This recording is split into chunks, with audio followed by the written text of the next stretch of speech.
Well, I mean, the first thing is we have new board members that were appointed, so therefore the oath of office was administered. And the second thing is we had our normal board meeting in January. We talked about a whole host of issues. We know the legislative session this year is going to be complex, as always, with financial issues that are still outstanding. So this is a good opportunity for our board to hear about them, at the same time to give the staff some guidance on how they'd like to proceed. And then they receive a variety of different reports that the staff has been working on. Often our board is criticized by certain members of the legislature that we don't do enough. Well, I can assure you that those in our audience today that this criticism is totally unjustified. While it seems that sometimes we only take votes on certain items presented by our staff, our executive committee and committee chairs and committees work very hard on a daily basis to make sure the board is well informed. This is a working board. We don't rubber stamp because we have had input on practically every measure that is brought up to the Board of Regents. So this is very different from any other board in the state. We are a working board, I repeat. We do also have a very top-notch staff, and certainly we are always thoughtfully consider and listen to their recommendations, but the final votes are taken here at the board meeting. I'm particularly proud of some of the accomplishments that we have had during my term in office. We've built credibility, number one, back into the job of commissioner, and we have an excellent commissioner, and I will thank him appropriately in a minute. And we have an excellent staff that have pushed to make the Regents far more effective than we have been in the past. Now people are beginning to understand the Board of Regents is just about not doling out money, but we have a far more essential role in molding the future of higher ed. We have done much better job, particularly in communicating to our stakeholders what the Board of Regents does through our awareness program. And Joe and staff, I thank you for that program. I think there's much better understanding with the legislature and other people around the state exactly what the Board of Regents is about. Particularly, let me point out, in planning, research, and performance. Our response to Senator Hewitt's Act 619, the regular session seeks to address and provide direction to this changing scope by requesting a comprehensive view to present post-secondary education system in the state while taking into consideration the state as a whole and workforce development regions of the state. This report was addressed in 6 areas: governance and structure, finance and facilities, faculty, innovation and academic programs, college and career preparation, college access and success, and workforce and career readiness. Hundreds and hundreds of hours went into the response and the excellent action plan that was adopted by our board as a result of this effort.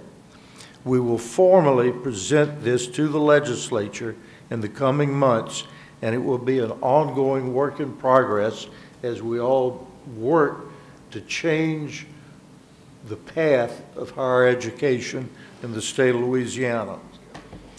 In affordable learning, Lewis plan, with the funds from our board, we're particularly proud of this, with funds from our Board of Regents, we demonstrated how Lewis, the Louisiana Library Network, could partner with libraries and faculty to use e-textbooks and open access materials to reduce student expenditures for required course materials. This project was begun in 2015, and we've now completed 5 rounds and affordable learning with projects and outcomes of over $1 million in student savings. Lewis is excited to announce that it is now seeking proposals for round 6. This phase will cover the 2018 spring and summer sessions. Soon, and this is important, soon we hope to save every student in the state up to $1,500 per year by going to e-textbooks. They still will have some basic books they will have to buy, but they could save up to $1,500. Now, multiply that, go ahead, times 212,000 students in the state. That cost of savings alone is more than the cost of TOPS. And if we can do that in the next few years, it's not going to happen in 1 year. It will take 2-3 years to develop this and get these e-textbooks online, but we will be saving over the state of Louisiana, the students and the parents, over $300 million a year. And that is thanks to the work of our staff that the legislature seems to overlook sometimes. That's progress. In sponsored programs, the Board of Regents Support Fund is currently providing fellowship support for master's and doctoral students. Awarded to departments on a competitive basis, these fellowships, ranging in value from $18,000 to $32,000 per student per year, enable graduate programs across the state to recruit, retain, and graduate superior students in high-priority disciplines. Since the inception of the support fund in 1986, more than 1,600 students have received Board of Regents Support Fund fellowships. During the fiscal year 2016-17, the Board of Regents awarded support funds to 29 campuses. Most importantly, without work started by my predecessor on this committee, Regent Martin, past Regent Martin, we were able to make a major policy change to the endowment programs across the state to put expendable work for higher education. That was a big move. We made revisions to define and authorize the Career and Technical Certificate, known as CTC, an applied skills program credential that provides specific, meaningful technical skills relative to employment readiness.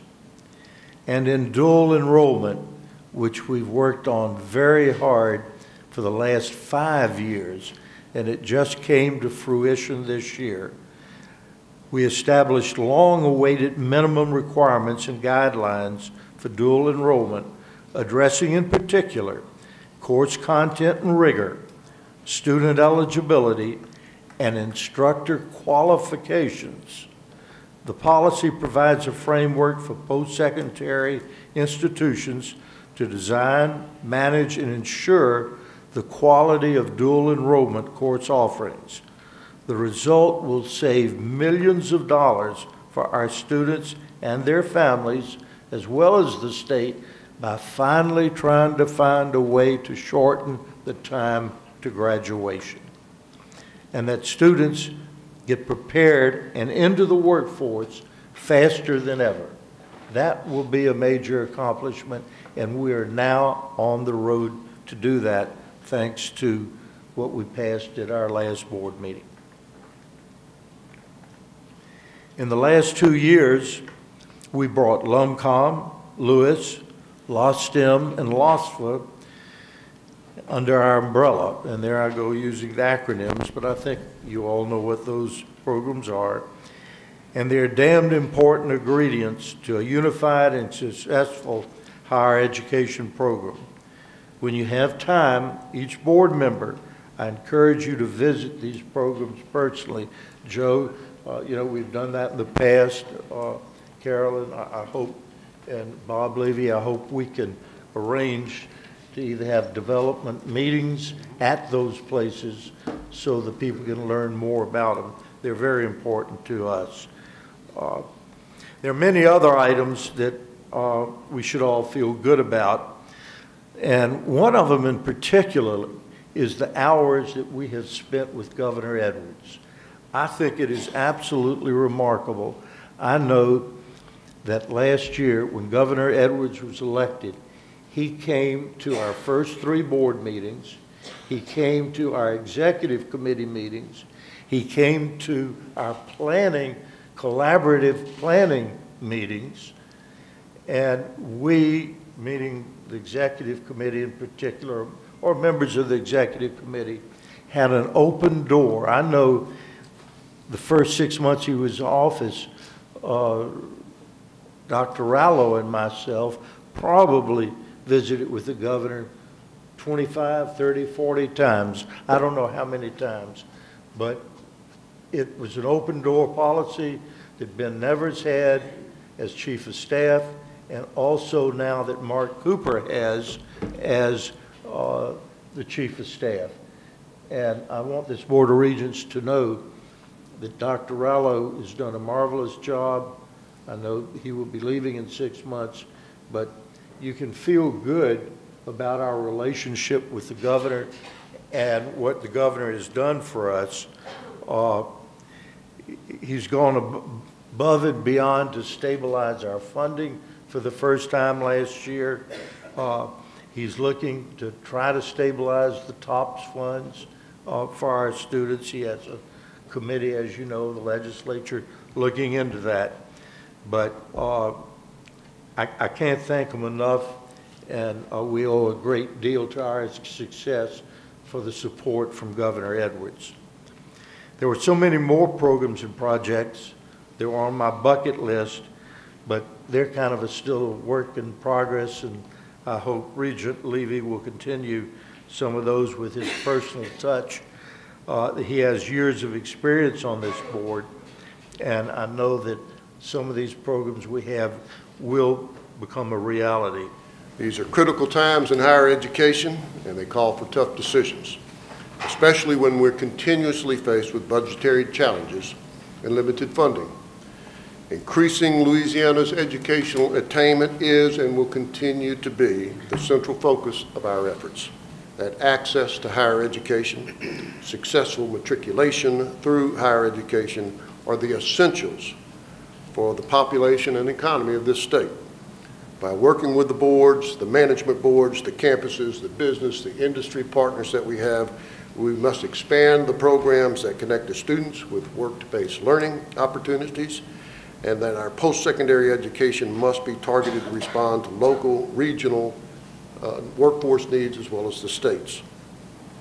A more educated population leads to better jobs, less dependence on the government support, better living and working conditions for all citizens. We need to stop disinvesting in higher education and get back to increasing higher education as a priority. It is a critical undertaking to invest in our students and our institutions. To do less is to continue our rankings at the bottom of the list of good measures and the top of lists for negative measures. We must strive to increase our access and success across the board. Higher education is not an expense, it is an investment in the future of our state. It doesn't cost us, it pays us in the long run. We remain committed to the belief that a robust public post-secondary education system is critical to enhancing Louisiana's social and economic well-being. We have a great and committed board. I look forward to continuing this work started many years ago, enhanced by Richard these last 2 years, but now we face challenging times ahead. I'm sure with the members that we have, we will prevail in raising even higher, Richard, the objectives and goals of this board. With this legislative session going to deal with the state budget's fiscal cliff, tell us a little bit about what's needed for higher education. Right. Well, January 18th, the governor has to put out a balanced budget, and right now we are about $1 billion short, so we have been led to believe that we will take a significant budget cut going into the spring semester. Now, we think that by the June session that they will remedy much of that, but our biggest concern is students are making decisions on where to go to college, whether they stay in state or go out of state. And one of the problems is if you are saying that you have a huge budget cut, we may lose students. So our concern is to get the message out that we want to make sure the students come to Louisiana universities in spite of the fact there's some issues out there. This situation has occurred over the past several years. What kind of an impact has that had on students? Well, the impact in my 3 years here has been extraordinary uncertainty for students. In other words, they won't know until the end of June if TOPS will be funded, and if it is funded, how much. Yet they're making their decisions on whether to attend college now. So that causes the great concern from my perspective, because we're all about students. And at the legislature, we understand they have fiscal decisions to make, but we hope that they would be able to, particularly in the future, give a little bit more certainty earlier to match up with student needs. What about professors leaving universities because of potential budget cuts? Well, I know personally several professors who have left, and I've heard through all the presidents and chancellors that it's much more difficult to recruit nationally for faculty. Why would you come here if you have another choice that's more stable? So it's not just about keeping people, it's also about bringing new ones in. It's not a good place to be because of the uncertainty that the budget presents. You also mentioned a higher education bill in Congress. Tell us what kind of an impact would that have on Louisiana? Well, right now it is sort of up for grabs. There's a lot of different things on the table, but we do know that they are looking at dispersing financial aid in a different way. They're also looking, for example, right now, if you take out a financial aid loan, you don't start paying back until after you graduate, so it has a little bit of a grace period. Under one of the proposals, you would start paying it back as soon as you received it, even while you're in college. So that makes a huge impact on a student who's going to school, may have to take out a job to pay back a loan even before they finish graduation. So they would have significant impact if they come to decisions on this. What's the timetable in Congress for dealing with this issue? Well, we understand it's quick, but quick is a relative term. Probably by the spring, they would have some decisions that are being made. So from a student's perspective, it could hit them as early as the fall of 18. If people have questions like more information about higher education in Louisiana, what should they do? Sure, Louisiana Board of Regents website's a great place to go, and there's a great bar there to just ask questions.